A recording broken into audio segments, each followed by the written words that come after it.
Hello everyone, welcome to our class.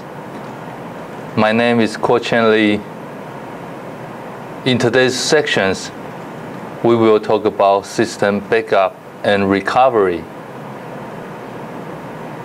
Backups are insurance plans, plain and simple.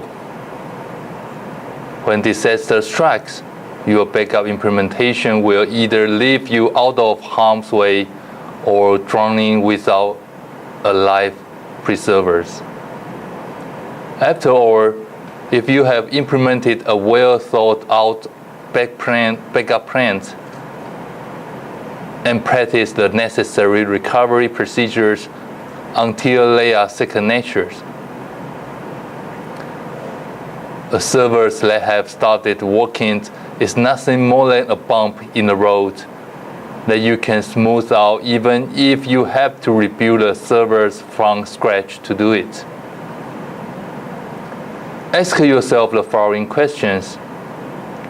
First, how important is the data stored on the server? Second, how much data in total is there to backup? Third, how long does each backup take? Fourth, do you have the equipment needed to perform backups?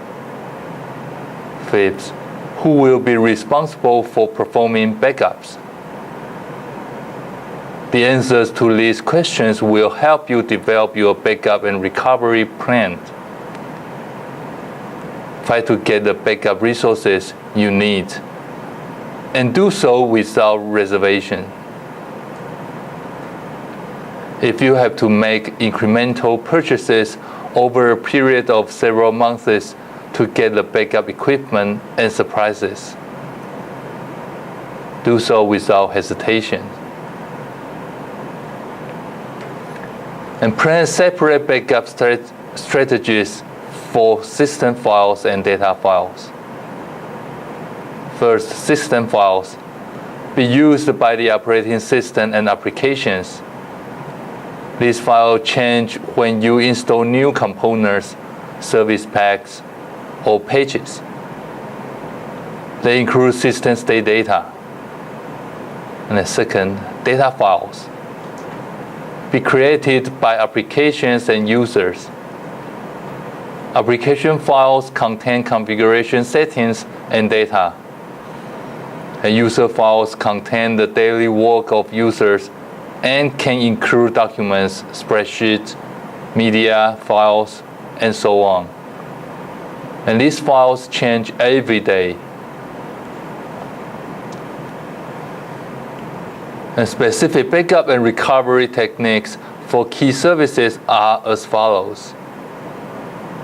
Dynamic host, configuration protocol DHCP. You should periodically backup the DHCP configuration and the DHCP database. Domain name system, DNS. You are using standard zones. DNS configuration data is stored in the system root, system32, DNS folders. And backups of zones data are stored in system root, system32, DNS backup folders. And group policies. You should periodically backup the group policy object, GPO, configurations. File servers. You should implement Variant Shadow Copy Service, VSS, for all network file shares. This makes it easier to restore previous versions of files. In addition, you should back up all user data files on the file server regularly. The basic types of backups include the following. First, normal. A normal backup is a full backup of all the files and folders you select, regardless of the archive attribute settings. When the file is backed up, the archive attribute is turned off. Second, copy. A copy backup is a full backup of all files and folders you select, regardless of the archive attribute settings. Unlike a normal backup, the archive attribute on files isn't turned off by the backup.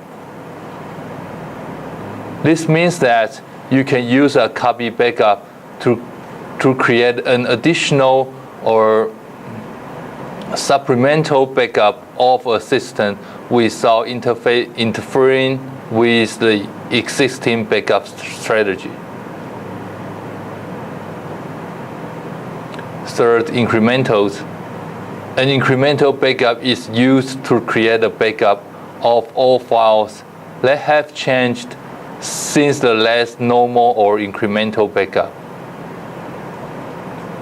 As such, an incremental backup is a partial backup. This means that each incremental backup contains only the most recent changes.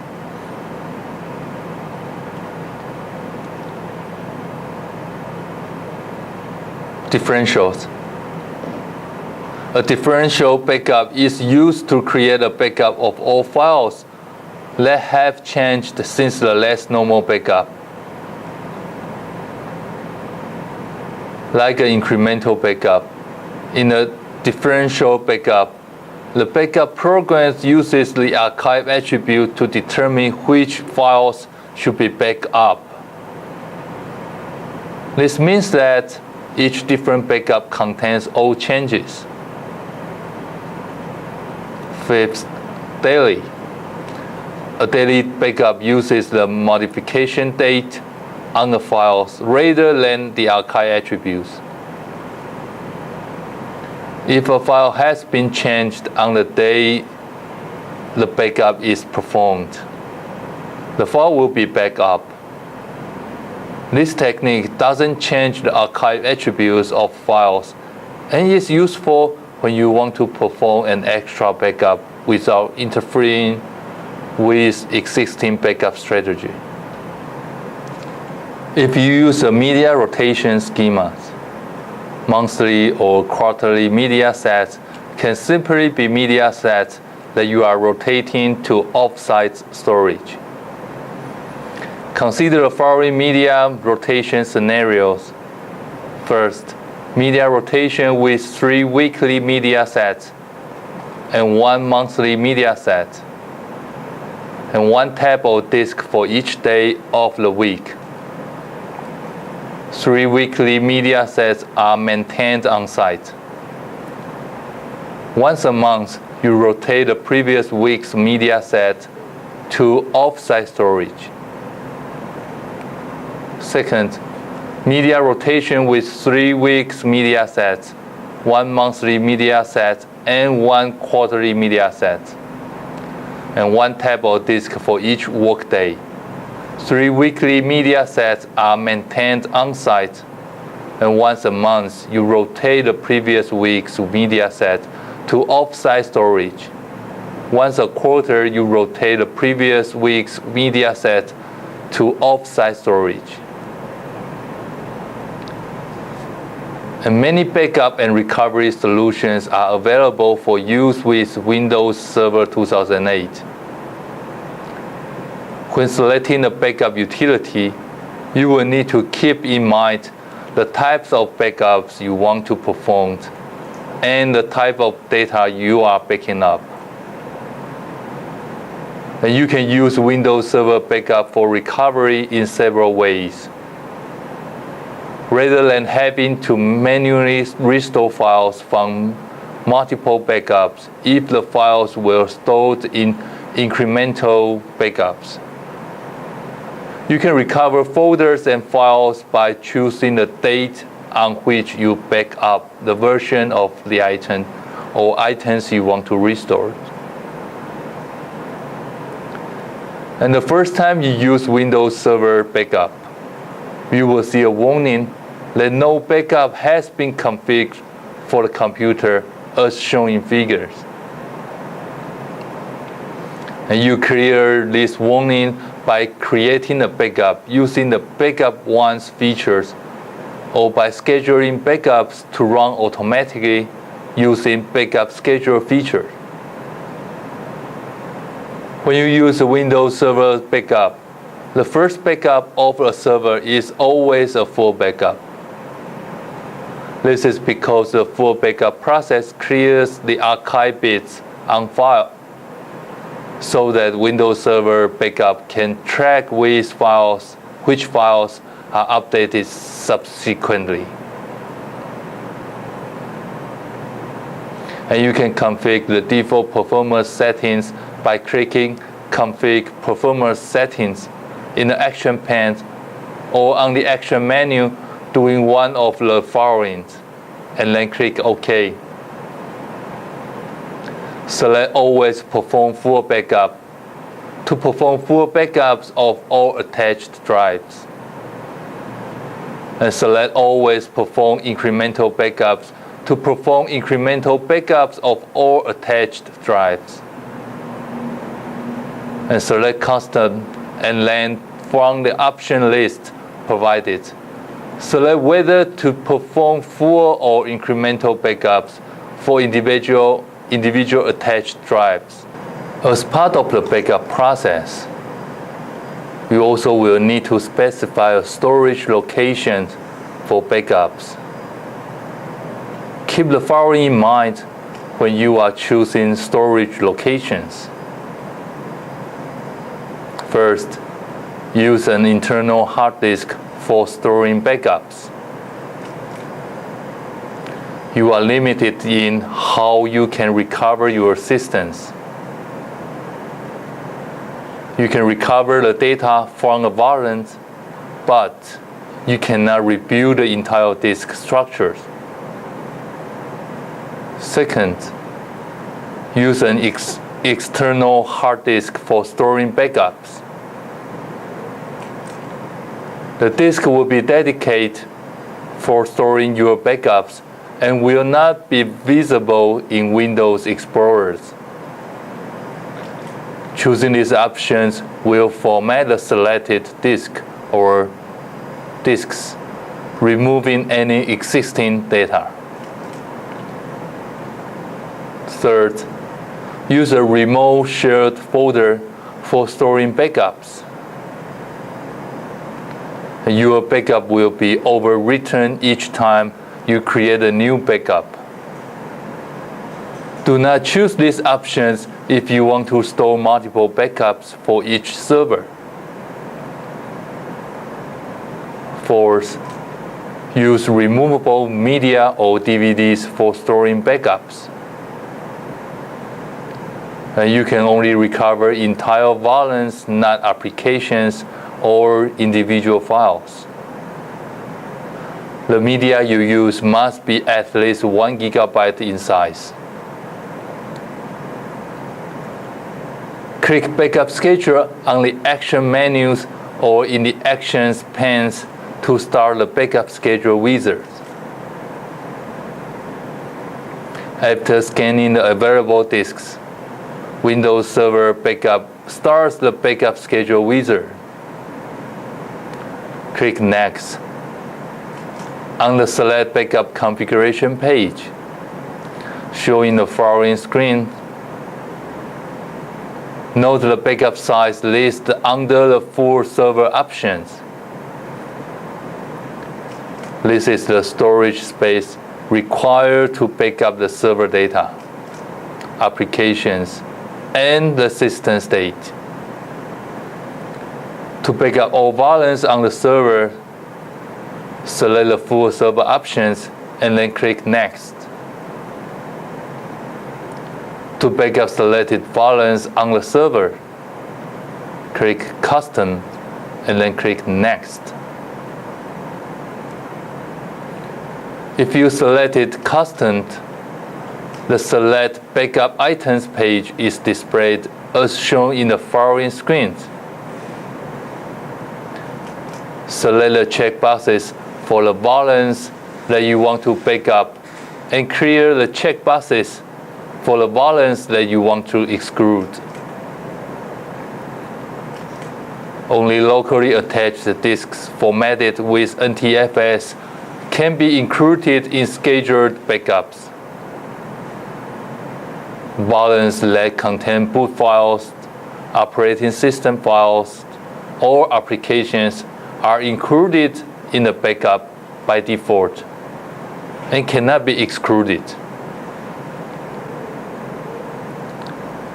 On the specified backup time page, shown in the following screen, you can specify how often and when you want to run backups. To perform backups daily at a specific time, choose once a day and then select the time to start running the daily backup. To perform backups multiple times each day, choose more than once a day. Next, click Start Time under Available Time and then click Add to move the time under Scheduled Times. Repeat for each start time that you want to add. Click Next when you are ready to continue. Whenever Windows Server backs up a server, it writes related events related to the Windows event logs. You will find events related to the shadow copies in the application log and all other backup events in the Microsoft Backup operational logs as shown in figures. By looking through the operational log, you can quickly determine when backups were started, when they were completed, and the reasons for failure, such as when backups were canceled by another administrators or there was not enough space on the backup target. To recover non-system volumes, files, and folders or application data, start Windows Server Backup. Click Recover in the Actions pane or on the action menus to start a recovery wizard. On the Getting Started page, select this server as shown in the following screens and then click Next. On the Select Backup Date page, shown in the following screens, select the date and the time of the backup you want to restore using the calendars and the time list. Backups are available for dates shown in bold. Click Next. On the Select Recovery Type page, shown in the following screen, do one of the following. To restore individual files and folders, select Files and Folders, and then click Next. On the Select Items to Recover page, under Available Items, click the plus sign to extend the list until the folders you want is visible. To restore non-critical, non-operating system volumes, select Volumes and then click Next. On the Select Volumes page, you will see a list of source and destination volumes. Select the checkboxes associated with the source volumes that you want to recover. Third, to restore data from applications, select Applications and then click Next. On the Select Application page, under Applications, click the application that you want to recover. And the fastest and easiest way to back up and restore a server system state is to use WBA admin. With WB admin, you can use the start system state backup command to create a backup of the system state for computer, and the start system state recovery command to restore computer system state. When the startup repair tools and other support tools fail to recover normal operations, then you can recover a server's operating system or perform a full system recovery by using a Windows installation disk and the backup that you created earlier with Windows Server Backup. These two operations differ in fundamental ways. First, an operating system recovery. You recover all critical variants but do not recover non-system variants.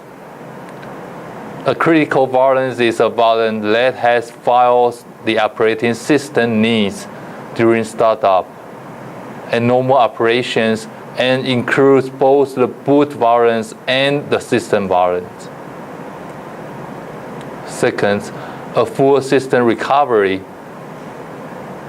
Windows Server Backup reformats and repartitions all disks that are attached to the servers, and then set about recovering the server's variants.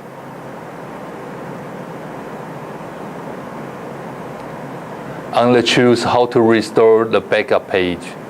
Do the following optional tasks and then click Next. First, select the Format and Repartition Disk checkbox. To delete existing partitions and reformat the destination disk to be the same as the backup.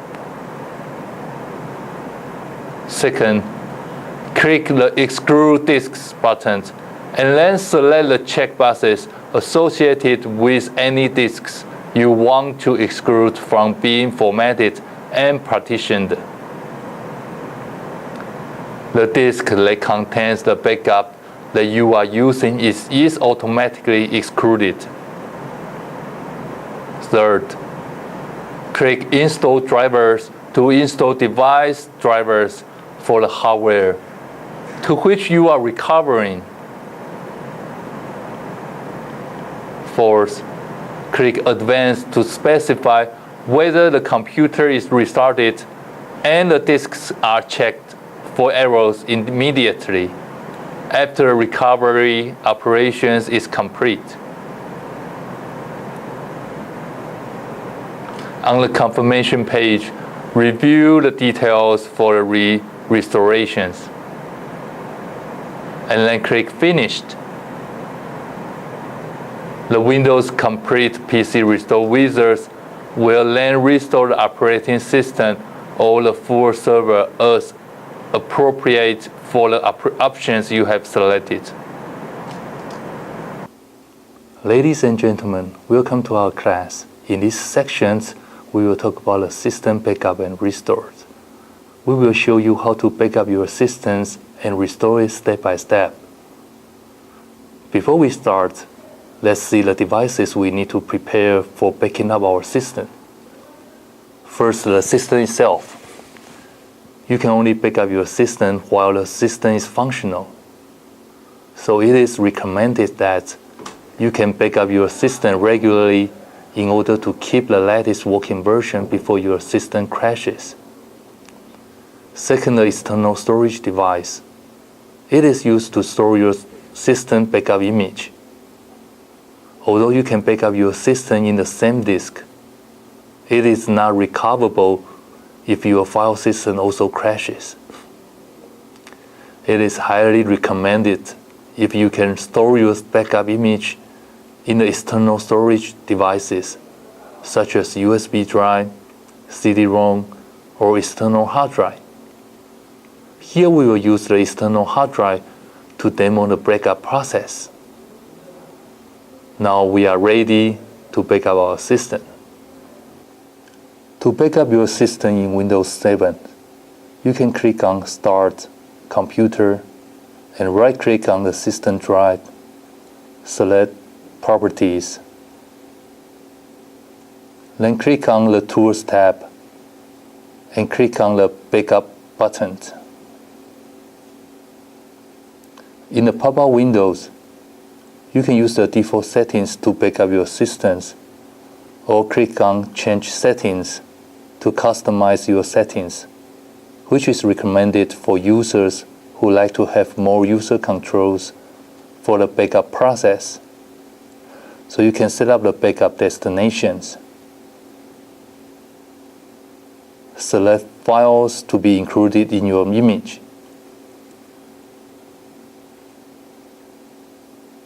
So it will show all the files in your backup image. You can check or uncheck the files you don't want to be included. Then click Next to review your settings. So once you are done, click Save Settings and Exit button to go back to the previous window. Now it's ready to backup your system. Click Backup now. The backup process will start automatically.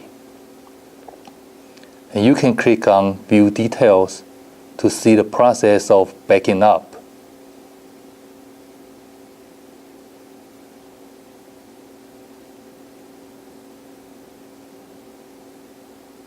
So once the process is done, in your external drive, you will see 2 backup files and image folders if you created one.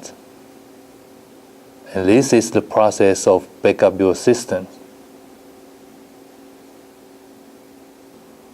Now we have backup files to restore your systems. To restore your system, go to Start, Control Panel, System and Security, and select Backup and Restore.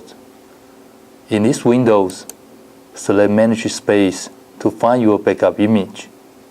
Select Browse to open up the drive.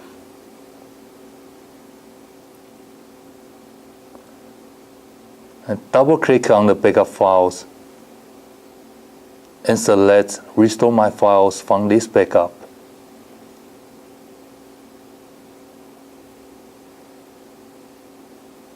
You can select files to restore by clicking Browse for Files. Here we only select one file's name desktop to restore. You also can click on Browse for Folders to restore folders. Here we are going to restore the folder named Favorites. Then click Next to select the location you want to restore. You can overwrite the original files or select a new location to restore your files and folders.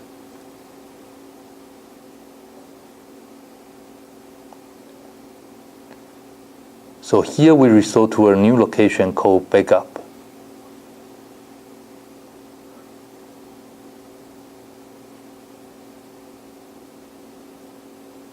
So once you are done, just click Restore to start the process. And this is the process of restoring your systems.